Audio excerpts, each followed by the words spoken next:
Hey, welcome to Keight's Krafts. I'm Keight.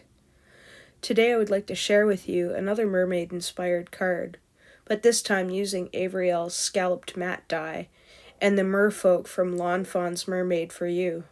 Let's get started. I'm starting off with my favorite things, Extreme Black ink, and I've already got my Merfolk loaded up into my mini Misty here. And I'm going to stamp these guys out a couple of times to ensure that I get a crisp black image. I tend to gravitate towards this particular ink pad because it's always on my desk, and all my other Copic friendly ones are kind of mini size. I haven't ventured to the big sizes of the other ones yet because I'm still, learning about which ones are my favorite to use. So go with what I know. And here I'm cutting out the images first because I always worry that if I get into coloring the images before I cut them out, when I go to cut them out, I'll screw up the image itself and cut wrong, and then I've wasted all that trouble of going through coloring them and whatnot. So I like to cut them out first, and then that way the next step will be easier to show you, as it's a little easier on the eyes to look at the image when they're small like this than to use a big paper and not be able to get in quite close up and at hand with these. So as usual, I'm going in with my dark. That was a V9, or V09 I should say. I think that was a violet. And then this one is the V06, which is the lavender. And I'm just kind of blending out that dark color so it's not as harsh. And then, again, I'll go in with my light tone, which is the V04, the lilac, and kind of blend all of that out. Now, I won't be doing the same color for each of the hairs, but I will be for the tails and the little tops that the women are wearing here. And here I've got the stratospheric blue, the B69, and I'm just kind of going in with the dark again here, you see. And then I'll go in with the B66, the clematis, to kind of blend that out. And then I have the B63, which is the light hydrangea, and that'll blend that one out.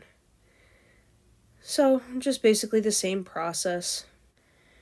Once I've got this light hydrangea in, I don't really care much for the contrast of the colors here, so I'll go back in with that mid-tone and kind of blend that dark and light out a little bit better, just so you just got a little bit of a hair sheen on it. Now this right here, these ones are new to me. I recently picked these up in the last couple of weeks. Well, couple of weeks I should say, yeah.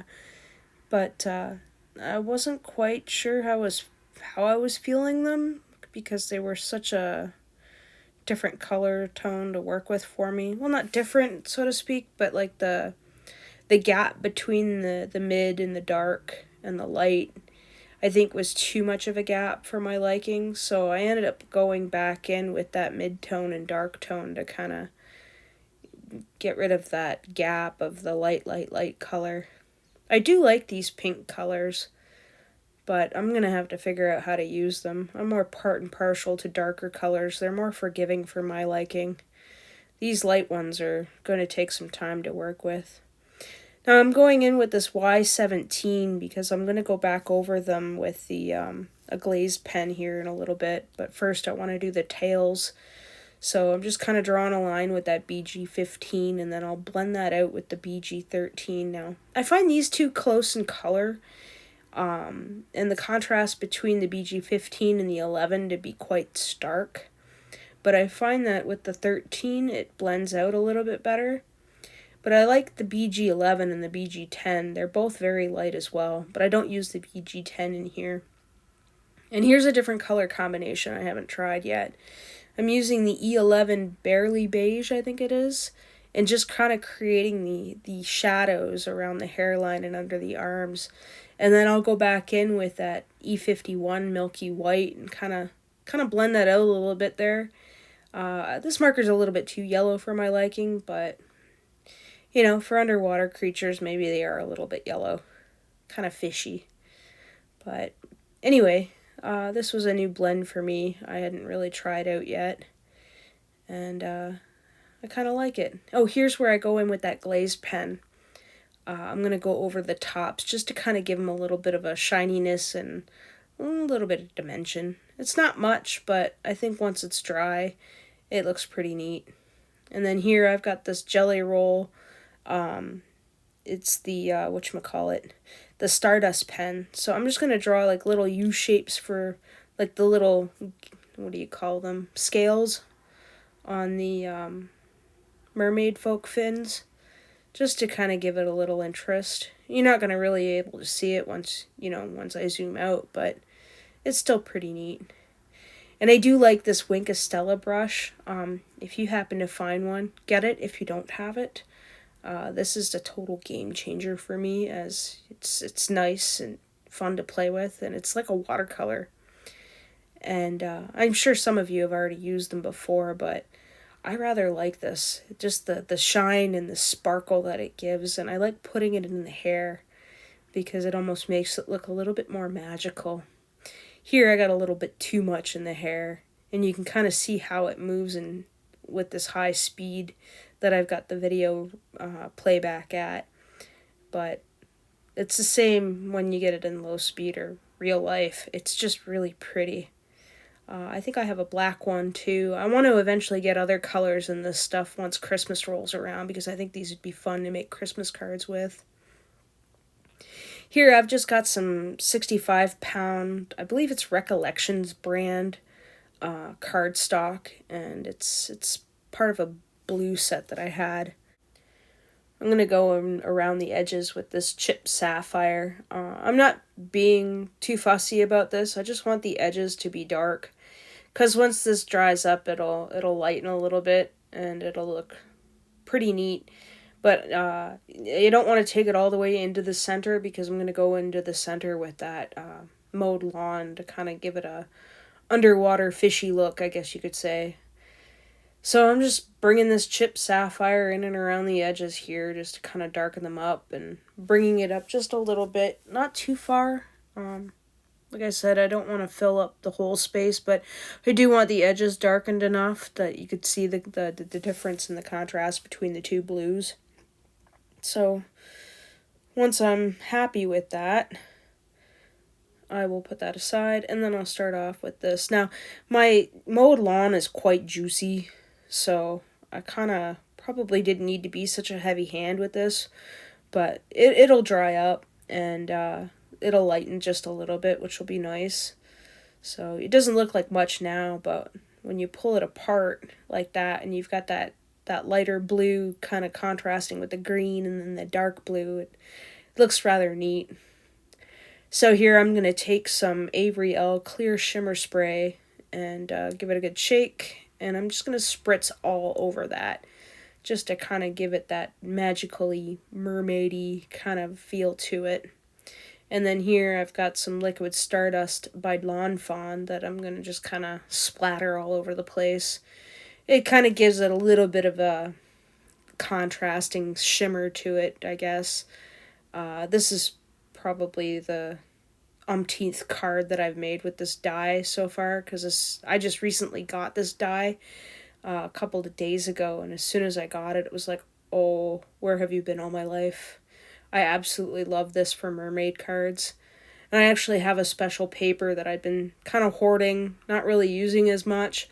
So if you go over to my Instagram page, you could probably see the holographic paper I used with this. It's quite pretty. And because it's still kind of damp, what I'm going to do is I'm going to go in with a heat tool and kind of dry all that up to make it, easier to use, so I'm not getting glitter and ink all over the place. So I'm just not heating it up, but drying it out. You can kind of see the shimmer from the Stardust and the Avery Elle shimmer spray on it. It's quite nice. I like this combination with the shimmer and the blues and the green. So once I've got that to my liking, I'm going to take one of the centers from one of the other cards that I've made. Like I said, go check out my Instagram and you can see all the other mermaidy, rainbowy goodness that I made this week. I'll make sure to leave my Instagram account linked in the description box below, as well as to all my other socials. But here I'm just kind of going in with what's left on my blender brush to kind of buff out that excess that I had that I didn't like because I splattered a little too much. And here I've got some dot runner. I got this from Simon Says Stamp not too long ago. I don't know quite how I feel about it. I was using the Easy Runner Strips Permanent Adhesive Strip by Scrapbook Adhesive that I picked up from the Paper Crafters workshop here in Ontario.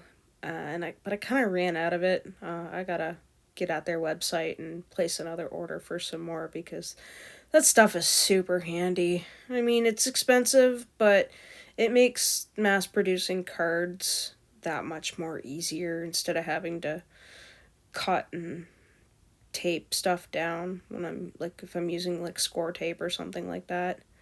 So I've put a little piece of the removable tape on the inside of my card here just to kind of hold it down, and I'm taking that dot runner sticky stuff and going over the back sides of the little mermaids to kind of quickly put them on because I didn't want to add any glue to this. I didn't want to glue the background directly onto the card because I didn't want it to warp the inside of the card. And that's why I like using score tape or tape runner like this. I don't know, the jury's still out on this Simon Says Stamp tape. It's my first time really using their product. So, I don't know, maybe after I'm completely done all 3 of the rolls that I have, I'll have a better understanding of it. But like I said earlier, I prefer the scrapbook adhesive stuff. Ooh, in here I've got something new to me.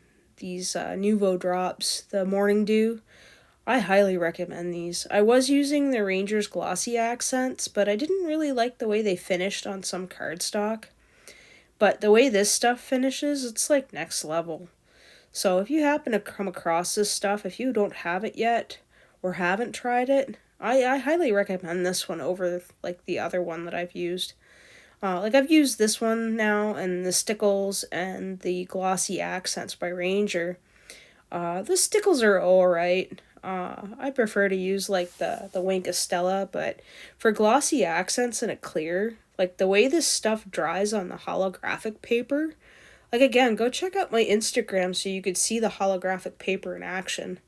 It's really pretty, especially with these little glossy accent dots on them by the Nuvo Drops or whatever you want to call them. But here we have my card, and it's done. What do you think of that? I rather like it. So, if you've enjoyed today's content or found it helpful, please give this video a thumbs up. I also welcome you to subscribe, as I post videos weekly.